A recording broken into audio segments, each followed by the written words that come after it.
21세기 사도행전을 쓰며 사는 사람들, 이 시간 진행의 이상진 장로입니다. 오늘 이 시간에는 라오스에서 한 귀한 손님을 만났습니다. 임호식 선교사님입니다. 임호식 선교사님 안녕하십니까? 네, 안녕하세요. 네, 이렇게 만나서 네, 반갑습니다. 반갑습니다. 네, 임호식 선교사님은 라오스에서도 정말 잘 알려진 평신도 선교사로서 이곳에 오셔서 의사로서 모든 한국에서 하던 일들을 접고 선교제에 나와서 사역하고 계신다는 아주 좋은 얘기들을 많이 들었어요. 선교사님, 우리 시청자들에게 본인의 소개 간단하게 부탁드리겠습니다. 네, 안녕하세요. 저 라오스의 인누가 선교사입니다. 임호식이 원래 본명인데요. 저 누가가 예수님의 제자잖아요. 네, 그래서 그 제자의 삶을 살면서 하기 위해서 누가라는 이름으로 이제 쓰여지고 있고요. 여기서는 아짠 루가로 불려지고 있습니다. 그래서 예수님의 삶을 우리가 따라 사는 것이 사실 쉽고도 어려운 일이지만 실제로 하고 싶어하는 마음은 있지만 그대로 살기는 참 어려운 것 같아요. 그렇지만 아무튼 조금 노력하다 보니까 여기까지 왔네요. 와서 지금 이제 16년째 라오스에서 사역하고 있는 인터콥 선교사 임누가입니다. 반갑습니다. 네, 아주 소개를 아주 분명하고 클리어하게 이제 해주셨어요. 저는 우리 인터콥을 통해서 평신도 선교사님들이 정말 좋은 직장, 좋은 탤런트를 다 내려놓고 선교 현장에 와가지고 이렇게 수고하시는 그 모습을 볼 때 정말 존경심이 가슴속에서부터 일어나는 그런 때가 많았습니다. 아유, 네, 감사합니다. 자, 그러면 여기에서 지금 많은 사역들을 하고 계시는데 이 사역들의 얘기를 하기 전에 다시 이제 청년 시절 임호식으로 다시 돌아가서 나는 청년 때 누구였던가 하는 것을 한번 얘기해 주시면 어떨까요? 언제 예수님을 믿게 되셨어요? 저희 집은 이제 4대째 모태신앙 집안입니다. 성암북도에서 저희 어르신까지 태어나셨고 거기가 고향이신데 광복 후에 기독교가 탄압을 받게 되는 모습을 보시고 어른들이 다 전쟁 전에 6.25 전쟁 전에 다 이주를 해서 의상가족 없이 모든 가족이 이제 신앙 때문에 이제 남쪽으로 와서 이렇게 생활하시게 된 그런 가정 속에 4대째 모태신앙으로 태어나서 살게 되었습니다. 4대째 모태신앙이라고는 물어볼 필요 없어요. 지금 아버지 어머니께서 예수님을 잘 믿으시고 또 태어난 자녀니까 자녀에게 부모님들 얼마나 기도 많이 하셨겠어요. 정말 북한에서 내려오셔가지고 남한에 정착했지만 아무 사람도 아무도 없고 했을 때 그 어려움들을 아마 얘기를 젊었을 때 많이 듣고 뭔가 나도 뭔가 해야 되겠다는 그런 마음을 가졌을 것 같은데요. 자, 그러면 청년의 때는 언제 학교에서 예수님을 학교 동아리에서 기독학생 운동 같은 것도 하신가요? 이제 제가 이제 그 전에 사실은 제가 이제 의사가 된 그 과정이 너무 중요하기 때문에 그거 좀 말씀해 주시는 게 좋겠습니다. 제가 이제 돌 때에 아장아장 벽을 짓고 겨우 걸어 다닐 즈음에 이제 부모님이 저를 놔두고 방 안에 혼자 놔두고 나가셨어요. 그래서 저는 혼자 방 안에 있다가 엄마를 찾아서 이렇게 벽을 짓고 가다가 문 쪽에 문을 손을 댔는데 그 문이 열리면서 그 문이 부엌하고 연결돼 있었어요. 근데 그 부엌에 그 팥죽을 쓰려고 뜨거운 물을 한 바켓을 이렇게 데펴 놓은 상태였어요. 근데 제가 그 문이 열린과 동시에 그 물에 빠지면서 이제 이 물을 마시고 또 숨으로 호흡기로 들어가고 또 그다음에 또 외상도 이렇게 있게 되는 그런 어린 시절에 굉장히 큰 위험한 그런 상황들을 보내게 되었어요. 근데 다행히도 뭐 생명은 이제 잃지 않고 이렇게 살게 되었는데 근데 굉장히 그것들이 제 건강에 굉장히 어려움을 많이 초래하게 돼서 아주 한 3차례 이상 폐렴으로 죽을 고비를 넘기기도 하고 그다음에 외모 컴플렉스도 굉장히 심했어요. 지금 라오스에서는 뭐 굉장히 하얀 편에 속합니다만 원래 한국에서는 굉장히 시커먼 얼굴로 해서 사람들의 친구들한테 많이 비웃음도 많이 얻었고요. 왕따도 많이 당했고요. 그리고 이제 많이 이제 체력도 너무 약하게 되니까 항상 외톨이로 이렇게 힘들게 어린 시절을 보냈어요. 네. 그래서 이제 그때마다 교회에 가서 이제 믿었던 신앙들이 있었기 때문에 하나님, 저는 왜 저를 이 땅에 태어나게 하셨습니까? 태어났다면 저를 잘 보호해 주셔서 제가 이런 사고 없이 건강하고 잘 살게 해야 되는데 왜 저를 그 순간에 놓치셔서 제가 이런 큰 사고를 당해서 이렇게 쓸모없는 존재로 커가야 됩니까? 라고 하나님 앞에 기도하면서 네. 하나님 많이 울부짖었던 어린 시절이 있었습니다. 네. 근데 그때 하나님께서 응답을 주셨어요. 어떤 응답을 주셨어요? 예, 나는 너를 향한 꿈이 있다라는 와. 말씀을 주신 거예요. 와. 그래서 너무 기뻐갖고 감사해서 그 꿈이 뭐냐고 하나님께 다시 물었는데 네. 그때 하나님이 나는 네가 의사가 되기를 원한다라는 마음을 주셨어요. 그래서 그 당시에 저는 강원도 산골에 저희 집이 살았기 때문에 네. 사실 그런 상황이 됐음에도 불구하고 병원에 별다른 치료를 받아본 적이 없는 아주 시골 이제 아이로 자라고 있었던 상태였는데 네, 네. 그런데 그때 이 의사가 된다라는 그 말을 듣고 나서 저는 아무런 의심도 하지 않고 아멘하고 대답을 한 거예요. 네. 왜냐하면 지금 뒤돌아보면 의사가 되려면 공부도 굉장히 잘해야 되고 집안에 또 돈도 많아야 돼요. 돈도 많아야 되고 또 의사의 삶이 굉장히 힘들기 때문에 또 건강도 해야 되는데 그렇죠. 저는 뭐 공부도 못했고 그다음에 건강하지도 못하고 우리 집이 부자도 아니었기 때문에 이건 도저히 불가능한 거라서 아니 하나님 의사 말고 다른 거 할게요 라고 하고 싶어야 되는데 네. 근데 저도 모르게 그냥 저에게 하나님이 꿈이 있다라는 그 하나 때문에 그냥 아멘 하면서 제가 네. 그걸 믿음으로 취했어요. 네, 네. 근데 그다음부터 진짜 놀랍도록 제가 건강을 회복하게 되고 네. 진짜 공부도 이상하게 머리가 좋아졌는지 네. 공부도 아주 잘하게 돼서 그래서 그 순간서부터 좀 뒤늦게 공부를 했어요. 그러니까 중학교 마치고 거의 고등학교 때서부터 공부를 해서 네. 이제 3년만 벼락치기처럼 공부를 해갖고 의대를 갖게 됐어요. 그래서 저는 이제 의사가 되는 것이 그냥 제가 돈 벌고 잘 먹고 잘 살고 그냥 좋은 일 하면서 사는 그런 것이 아니라 하나님이 저에게 특별히 이 의사를 통해서 의업을 통해서 뭔가 하실 일이 있다라는 걸 늘 기억하고 그렇게 살기 위해서 애를 썼던 거죠. 네, 네. 그래서 이제 학교 다니면서 CMF라 그래서 크리스찬 펠로십, 메디컬 펠로십이라는 네. CC와 비슷한 그런 개념의 네. 그런 기독교 단체인데 그런 데에서 열심히 활동하면서 신앙을 유지했고요. 네.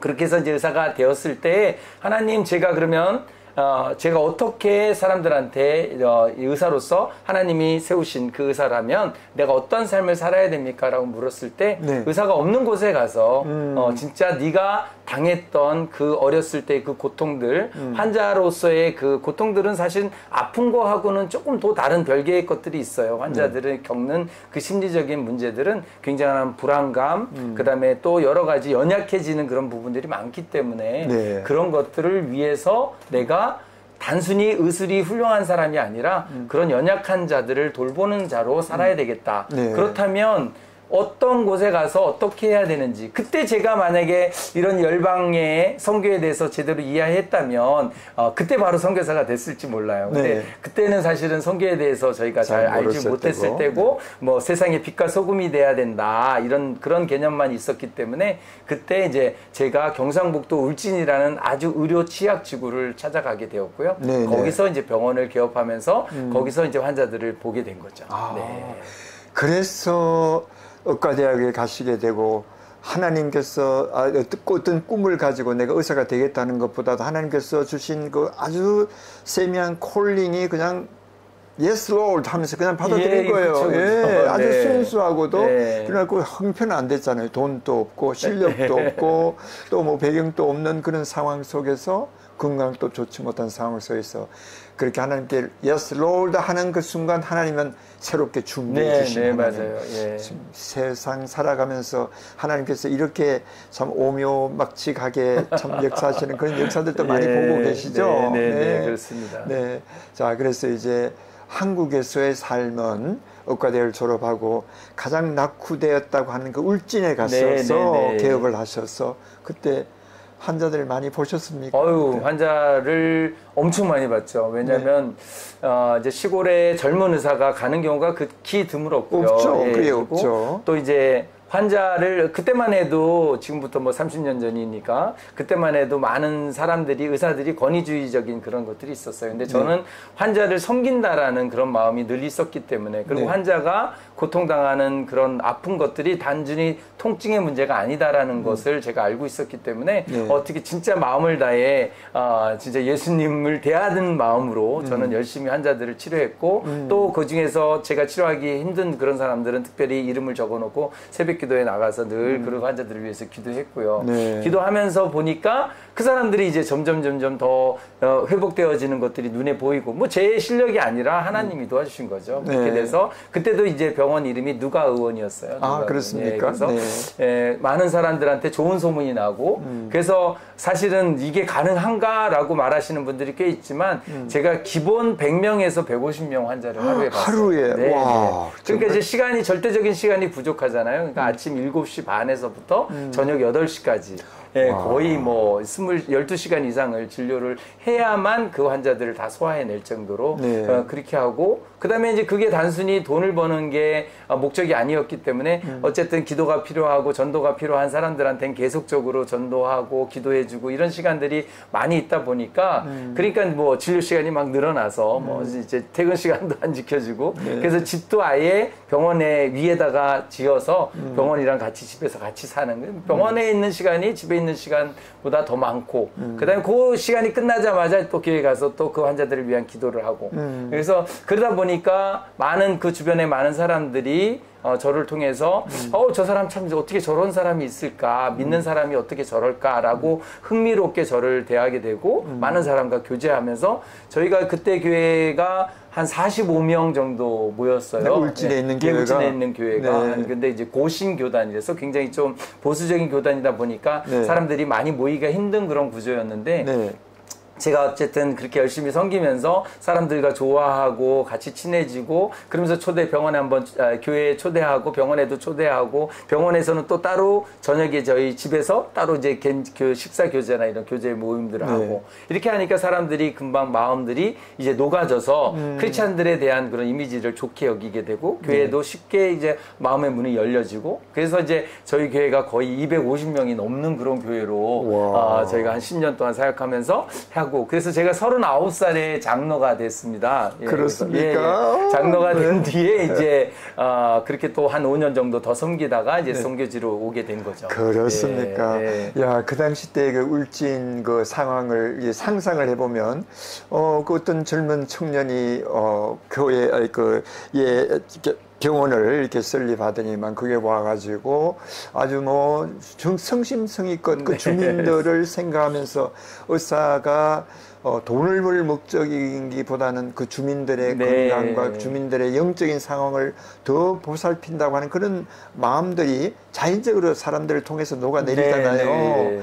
그래서 10년 만에 50명의 교인이 250명, 5배가 늘게 되었습니다. 아마 그거는 순수한 우리 임누가 우리 선교사님의 그 헌신과 하나님을 사랑하는 열정과 이웃을 사랑하는 그 사랑 때문에 이루어진 하나님의 그 결시 하나님께 주신 선물이 아닌가 이렇게 생각이 되네요. 네, 맞습니다. 자, 그 10년 동안 거기서 아주 정말 잘 계셨으면 되었을 텐데 그러면 또 이 주민들에게 많은 리스펙트, 존경도 받고 또 교회도 부흥하고 39의 장로가 돼서 교회가 더 부흥할 수 있었을 때 왜 그게 그만두시고 선교지로 나오게 됐는지 그것이 궁금합니다. 저도 뭐 나올 생각이 전혀 없었죠. 왜냐하면 하나님이 거기를 저에게 맡겨주신 땅으로 생각했고 그곳이 선교지다, 그곳이 땅끝이다 생각하고 열심히 섬겼기 때문에 그래서 제가 더 뭔가 또 할 일이 없을까. 그래서 이제 그때 당시에는 그 태백, 울진, 봉화, 영양 이런 산악 지역인데 그런 산악 지역을 이제 주말마다 또 돌아다니면서 이동 진료도 이제 나름대로 했습니다. 선교사적인 그런 어떤 삶을 산다는 그런 마음으로 했긴 했는데 그러던 중에 이제 소식이 들려왔어요. 라오스에서 소식이 들려왔어요. 이제 지금 거의 일대 선교사님인데 그 선교사님이 갑작스럽게 강경화로 돌아가시고 그 아내 되신 분이 아내 선교사님이 여기서 사역하시는데 어려움을 겪고 있다. 혼자 외롭게 지금 그렇게 섬기고 있다. 근데 그분이 울진 출신이셨어요. 아, 예, 네, 네. 그 소식을 울진 이제 그 기독교 그런 커뮤니티에서 이제 그 얘기를 전달을 받고, 그래서 너무 안타까운 마음을 갖게 됐죠. 그래서 그분을 우리가 좀 도울 수 있는 방법이 없냐. 그러니까 한번 가서 우리가 의료 봉사 활동을 한번 하면 의료 선교라고 하는 건데 그런 걸 한번 하면 아마 그분한테 큰 도움이 될 거다 이런 말씀을 하시는 거예요. 그래서 좀 사실은 교회를 섬기는 거, 병원을 섬기는 거 사실 진짜 눈코 뜰 수 없이 바빴어요. 그렇죠. 너무 바빴던 상황이라서 제가 주일을 하루 이제 주일날을 범하고 그리고 어떤 이제 외국까지 나간다는 거는 저로서는 상상을 할 수가 없었어요. 고신 교단이니까 뭐 안식일을 사실은 범한다 이런 개념으로 저희가 받아들였기 때문에 그게 아무리 선한 일이라 하더라도 교회를 내가 책임지는 장로가 그걸 떠나서 뭔가 다른 일을 한다라는 게 저로서는 그때 당시에는 안 받아들여졌는데 워낙 상황이 그렇게 어렵다라는 얘기를 듣고 그 같이 가시자고 하는 그 동료 장로님이 계속 이제 부탁을 하는 바람에 하나님도 이거는 용서해 주실 거다 이렇게 생각하고 왔어요. 와서 여기에 이제 시엔쿠항이라는 여기서 수도에서도 한 비행기를 타고 가야 되는 1시간 이상을 가야 되는 그곳 거기서 또 도착해서 버스가 아니라 차를 대절해서 또 한 2-3시간을 가야 되는 아주 시골 마을이었는데 거기서 시골 진료를 하면서 한 3일 동안 한 400명 넘게 진료를 받았던 것 같아요. 이게 말이 안 통하는 상황에서 통역을 통해서 진료를 함에도 불구하고 굉장히 많은 환자들을 봤고 그때 사실은 진료한 환자도 많았지만 구경 나온 사람들이 참 많았어요. 그렇겠죠. 그래서 이 사람들이 왜 저 아파서 진료받으러 할 건도 아닌데 왜 저를 이렇게 우리를 구경하고 있을까? 나중에 들은 얘기가 그 사람들의 반은 한 70% 이상들이 의사를 본 적이 없다는 거예요. 그 의사 구경 온 거예요. 그 얘기를 전달을 받으니까 너무 마음이 아팠는데 돌아가는 중에 제가 이제 한 비행기 시간이 좀 남아서 그 시간을 공항 주변을 좀 이렇게 거닐게 되었어요. 그러면서 그 땅을 바라보게 되었는데 그 땅이 굉장히 척박한 거예요. 우리가 동남아시아라고 그러면 나무도 많고 밀림을 우리가 상상할 수 있는데 거기는 나무도 뭐 너무 조금 초라하고 막 이렇게 풀도 뭐 사실 큰 풀조차도 없을 정도로 그래서 이상하다. 왜 이렇게 이 땅은 척박하지라고 하면서 하는데 갑자기 막 가슴이 막 뭔가 얻어맞은 것 같은 그런 가슴의 통증을 느끼기 시작한 거예요. 그러면서 막 나도 모르게 눈물이 난 거죠. 그때 이제 그래서 제가 하나님께 하나님 왜 이 라오스는 너무너무 좋은 환경인 것 같은데 날씨도 좋고 이렇게 풍성한 땅도 넓고 이렇게 좋은데 왜 나뭇잎 하나 풀 하나 저렇게 잘하지 못하고 있나요? 라고 제가 마음의 깊은 그곳에서 이제 울부짖으면서 기도를 했는데 하나님께서 이 모든 하나님이 창조물들이 하나님의 아들이 나타나기를 고대하고 있다는 로마서 8장 말씀을 떠오르게 하셨어요. 그래서 모든 피조물들이 고대하는 바는 하나님의 아들이 나타나는 것이다라고 이제 말씀을 떠오르게 하시면서 그러면서 하나님이 이 나라의 상황들 때문에 얼마나 가슴 아파하시는지 그 마음이 느껴진 거죠. 그래서 그러면 제가 어떻게 해야 돼요? 근데 이제 그때 답은 주시진 않으셨어요. 그래서 돌아와서 그냥 진짜 뭐에 홀린 듯이 마음에 일도 손에 안 잡히고 마음은 계속 뭔가 그러면 어떻게 해야 되지? 계속적으로 그렇게 방황 아닌 방황이 되게 되고 그다음에 이제 기도를 하게 되면 매일마다 새벽 기도와 이제 기도 시간을 늘 특별히 갖고 있는데 그런 기도를 할 때 늘 교회와 병원과 환자들 위해서 그런 기도들을 해왔는데 그 기도를 시작하면 5분도 안 돼서 나도 모르게 라오스를 위한 기도를 이제 하게 되는 거예요. 그래서 난 알지도 못하는 그때 당시엔 잘 알지 못했으니까요. 그렇죠. 그런데도 불구하고 라오스에 그 만났던 그 영혼들, 라오스를 향한 하나님의 그 안타까움들이 자꾸 떠오르면서 나도 모르게 라오스에 대한 기도들이 떠오르는 거예요. 그래서 이걸 어떻게 해야 되지? 내가 그렇다고 이걸 그만두고 갈 수는 없을 것 같은데 여기에 맡겨주신 것도 제가 감당하기에는 너무 어렵고 큰 일들이 많이 있는데 라오스를 왜 자꾸 하나님이 이렇게 마음을 주시나라고 했을 때 한 달 동안 기도하면서 고민스러웠던 것 같아요. 그랬을 때 제 아내도 똑같이 막 좀 뭔가 말수가 적어지고 제 아내도 좀 이게 심각해진 거 분위기가 그래서 도저히 안 되겠다 뭔가 말을 해야 되겠다 그래서 아내를 붙잡고 얘기를 딱 하기 시작했는데 아내도 똑같이 라오스 얘기를 하고 싶다는 거예요. 그래서 나도 라오스 얘기 하려고 그런다. 그러니까 무슨 얘기냐 서로 이제 눈빛이 탁 통한 거죠. 네. 그래서 여보 우리 라오스 가면 안 될까? 라고 이제 말을 하니까 네. 당신도 나도 그 말을 하고 싶었다고 얘기를 하는 거예요. 그래서 이건 하나님의 응답이다. 그래서 그때 이제 라오스에 가서 이제 선교 활동을 하는 그런 라오스에서 의사 활동이죠. 지금까지 그렇죠. 해왔던 그 의사 활동을 이제 라오스에서 하려고 결정을 아내하고 결정을 하고 그럼 언제 가야 되나? 그래서 준비를 지금부터 하자. 그래서 막 이제 아내는 간호사지만 막 수지침도 배우고 네. 미용도 배우고 막 네. 이렇게 가면은 이런 데 낙후돼 있으니까 뭐라도 배우면 굉장히 도움이 될 것 같아서 그런 걸 하고 저는 이제 병원을 조금씩 준비하기 이제 마무리하고 이제 접기 시작한 거죠. 네. 네. 그래서 이 라오스로 오게 된 그 동기 말씀을 들어보니까 정말 익사이링해요. 어떤 분들은 뭐 기도하는 가운데 하나님께서 네. 다 가르쳐 주지만 네. 실제로 이곳에 울진에서 태어난 그 분이 선교사님이 이곳에서 어려움을 당하고 있다는 네. 그 얘기를 듣고 현장에 한번 답사차 왔는데 하나님은 그 현장을 보여주시고 하나님을 기다리는 사람들이 네. 수가 이렇게 많은데 이제 본인에게 하나의 그 소명을 주신 거죠. 네, 네, 네. 그 라오스를 생각하지 않으면 견딜 수 없는 마음을 네, 잘 주셨으니까. 네.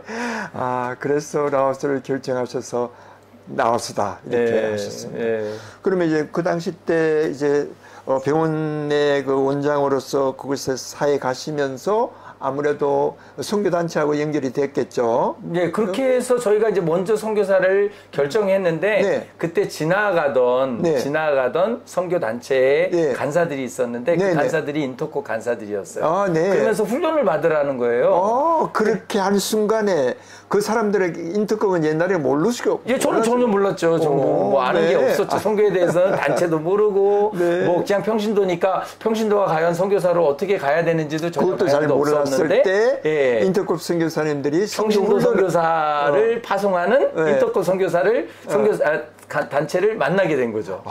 그것도 참 하나님께서 우연한 우리가 생각할 때 우연한 것 같이 느끼지만 하나님께서는 철저한 계획 속에서 만나게 딱 그 순간에 만나게 했습니다. 그래서 어떻게 하셨어요? 그래서 제가 이제 훈련을 받게 되어지는데 그 받게 되어지는 그동안 내내 하나님이 한 가지만 저에게 떠오르게 하셨어요. 저희가 뭐 저희 단체의 슬로건이기도 한데 우리는 순종하고 하나님은 역사하신다.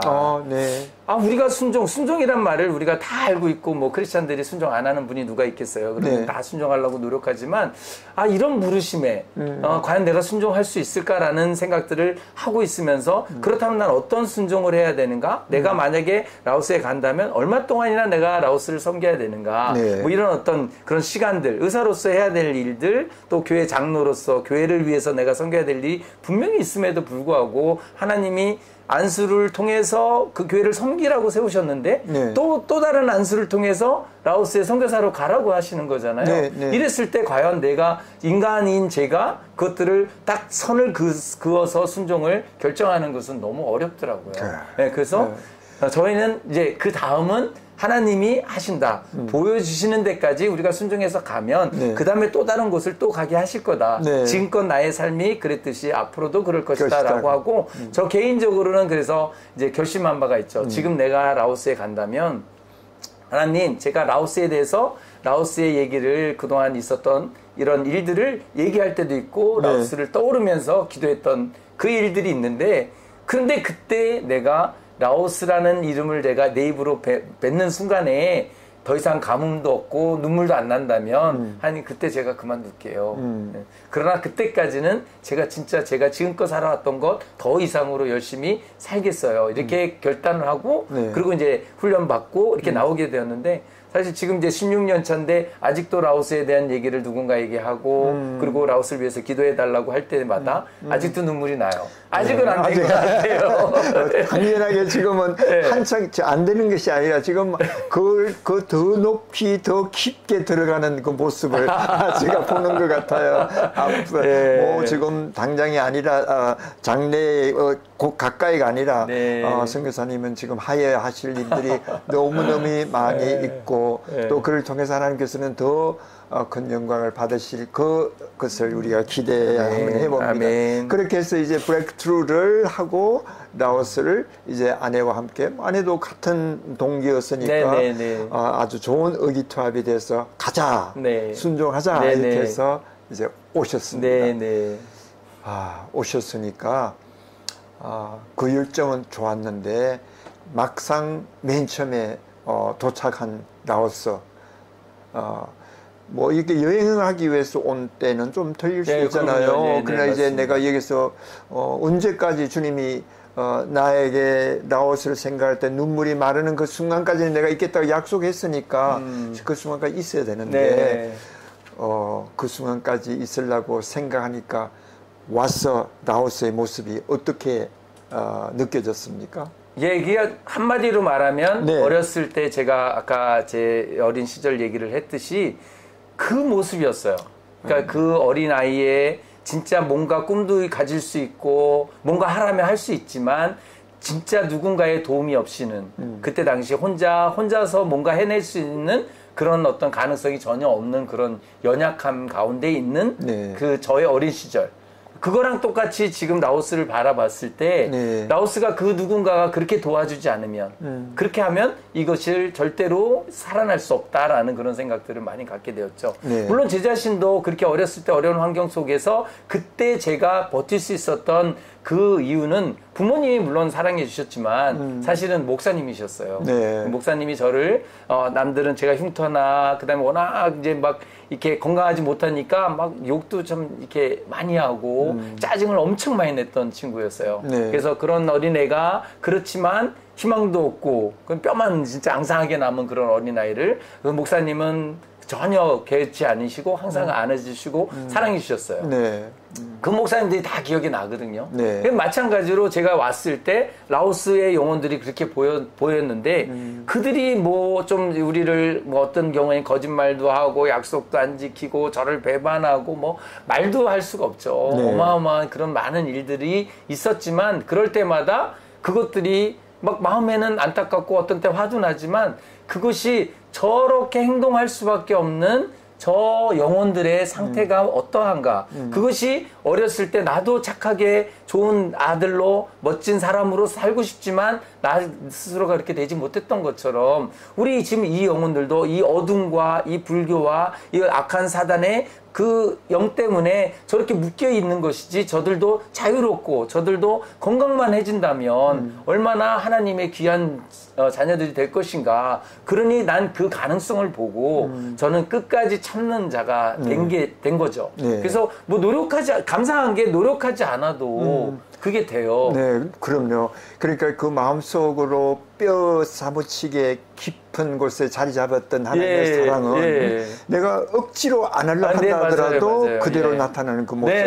그것은 그때가 가장 하나님과 친밀한 정말 하나님과 떼야 뗄 수 없는 그런 관계 속에서만 있을 수 있는 그런 역사가 있는 것 같아요. 그러니까 아마 하나님이 그래서 저에게 그런 특별한 어린 시절을 보내게 하시고 그래서 의사까지 또 선교사까지 이런 부르심의 그 모든 과정들이 결국은 그 고통의 시간들을 통해서 제가 진짜 영혼들을 좀 뜨겁게 더 사랑하고 이해하고 용납할 수 있는 그런 어떤 계기가 됐던 것 같아요. 우리 임누가 선교사님, 임호식 우리 평신도 선교사님이었습니다. 그런데 지금 이 라오스에 온 이후에 여러 가지가 많은 변화가 있었습니다. 그 변화에 대해서 여러분 많이 궁금하시죠? 그것은 우리 다음 시간에 한번 만나서 다시 좀 얘기하면 좋겠습니다. 목사님 평신도로 오셨다가 이제 목사님이 되셨어요. 전문의 의사가 참으로 이제 조금 있으면 이제 메디컬 센터의 센터장으로 될 그런 아주 놀라운 일들이 지금 기다리고 있는데요. 그 얘기들은 다음 시간에 하도록 하고 오늘은 여기서 마치겠습니다. 선교사님 대단히 감사합니다. 감사합니다. 시청자 여러분, 그럼 우리 다음 시간 임호식 선교사님의 사역을 깊은 사역의 얘기들을 나누기를 우리가 기대하면서 이 시간에 마치도록 하겠습니다. 여러분 안녕히 계십시오. 감사합니다.